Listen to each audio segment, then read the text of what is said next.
माननीय मुख्यमंत्री जी सदन में उन्होंने एक बार आप लोगों के सामने भी बोला था कि सौभाग्य मेरा है कि मैं क्षत्रिय कुल में पैदा हूं और भगवान राम भी क्षत्रिय कुल में पैदा है। याद होगा शायद आपको, है ना?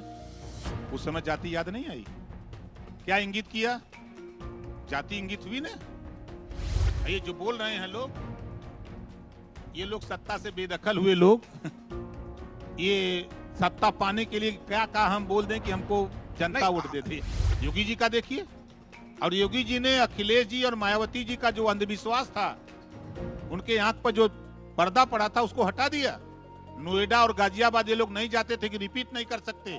इस बात पर मैं योगी जी को बधाई देता हूं। इन दोनों लोगों को जो नहीं दिखाई देता था, वहां जाकर उन्होंने रिपीट करके बता दिया कि गाजियाबाद नोएडा अलग नहीं है, ये उत्तर प्रदेश का एक अंग है, भारत का एक जिला है। आप बात करें नेताओं की, योगी आदित्यनाथ को लेकर भी आप बहुत ही एक तरीके से सहज दिखते हैं। जब से आपने उनसे मांग की और आपने कहा कि वो आपकी जो मांग है उसको मान रहे हैं, जो बात आप सामाजिक न्याय करते हैं उसकी। लेकिन जब आप जाति की बात करते हैं तो सदन में वही योगी आदित्यनाथ कहते हैं कि जाति जात का शोर मचाते केवल कायर क्रूर। क्या कहेंगे? और ये तब आप जब जाति जनगणना में आप साथ हैं, उसी पे जवाब दे रहे हैं। नहीं, देखिए, माननीय मुख्यमंत्री जी सदन में उन्होंने एक बार आप लोगों के सामने भी बोला था कि सौभाग्य मेरा है कि मैं क्षत्रिय कुल में पैदा हूं और भगवान राम भी क्षत्रिय कुल में पैदा है। याद होगा शायद आपको, है ना? उस समय जाति याद नहीं आई। क्या इंगित किया? जाति इंगित हुई ना। मैं बार बार कहता हूं कि जो सच्चाई है उसको कोई नहीं बता सकता है।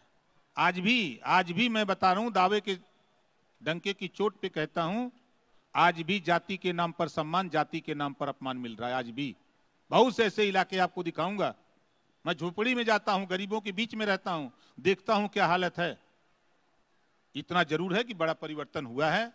कांग्रेस पार्टी से लेकर के आज भारतीय जनता पार्टी के बीच में जितनी सरकारें बनी है, सरकारों ने काम किया है, परिवर्तन आया है। बाबा साहब डॉक्टर अम्बेडकर जी ने जो संविधान में व्यवस्था दिया, उसका नतीजा है कि आप किसी होटल में जाइए तो कोई होटल मालिक की औकात नहीं है कि वो पूछ दे कि आप किस जाति के हो। होटल वाला पूछता कि एसी चाहिए कि नॉन एसी। चाय की दुकान पर जाइए तो वो पूछता है कि चाय आपको चाहिए चालू चाहिए कि स्पेशल चाहिए। ये है संविधान और ये है बदलाव। ये जो बोल रहे हैं लोग, ये लोग सत्ता से बेदखल हुए लोग ये सत्ता पाने के लिए क्या कहा हम बोल दें कि हमको जनता वोट दे दी। योगी जी भी तो बोल रहे हैं ना, जो मैंने आपसे सवाल पूछा। नहीं, देखिए, योगी जी जो कह रहे हैं, योगी जी की 2-3 बातें हमको अच्छी लगती हैं।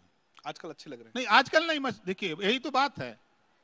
अगर मैं कहता हूं कि जैसे कांग्रेस पार्टी आजादी के बाद जितना रेलवे स्टेशन, जितना सड़क, जितनी फैक्ट्री, जितनी नौकरी कांग्रेस ने दिया, कोई पार्टी नहीं दे सकती। वो दौर था एक। उसके बाद चलिए लखनऊ, 10-90 पर खड़ा होइए। लखनऊ को नवाबों की धरती मायावती जी ने बना दिया। नीचे उतरिए, गोमती रिवर फ्रंट, अखिलेश जी दिखते हैं। आगे बढ़िए, आगरा एक्सप्रेसवे, अखिलेश जी दिखते हैं। आप आइए Purvanchal expressway, Bundelkhand expressway, Gorakhpur link मार्ग एक्सप्रेसवे, योगी जी का देखिए। और योगी जी ने अखिलेश जी और मायावती जी का जो अंधविश्वास था, उनके आंख पर जो पर्दा पड़ा था, उसको हटा दिया। नोएडा और गाजियाबाद ये लोग नहीं जाते थे कि रिपीट नहीं कर सकते। इस बात पर मैं योगी जी को बधाई देता हूं। इन दोनों लोगों को जो नहीं दिखाई देता था, वहां जाकर उन्होंने रिपीट करके बता दिया कि गाजियाबाद नोएडा अलग नहीं है, ये उत्तर प्रदेश का एक अंग है, भारत का एक जिला है। ये साबित कर दिया। इस नाते मैं कहता हूं। और दूसरी चीज कि सदन में जब भी योगी जी बोलते हैं, योगी जी का काम हमको अच्छा इस नाते लगता है कि कांग्रेस पार्टी के जमाने में अपराधियों को नेता पालते थे, लेकिन सपा बसपा की सरकारों में अपराधियों को टिकट देके एमएलए और मंत्री बनाने का काम किसने किया? सपा और बसपा ने किया। ये प्रमाण है। इस नाते हम बोलते हैं ना। अभी आप ही लोगों के चैनल पे अतीक अहमद जी की पत्नी ने कहा ये अखिलेश जी ने उस्काया है योगी जी को हमारे ऊपर कार्रवाई करने के लिए। वही ना बोली है। तो आप सांसद बनाओगे, आप मंत्री बनाओगे, आप आरोप लगाओगे दूसरे की तरफ। इस नाते हम कहते हैं, और हमारा कोई नहीं है। हम तो जहां रहते हैं तहां एकदम सीना ठोक के रहते हैं। नहीं, चुनाव में तो काफी कुछ कहा आपने योगी जी को।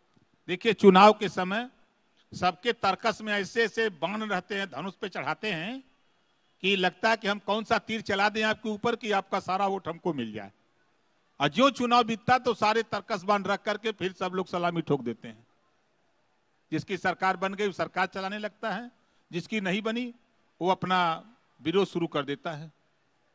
ये अनवरत हम देख रहे हैं। इधर तो 6 साल से सदन में रह करके देख रहा हूं।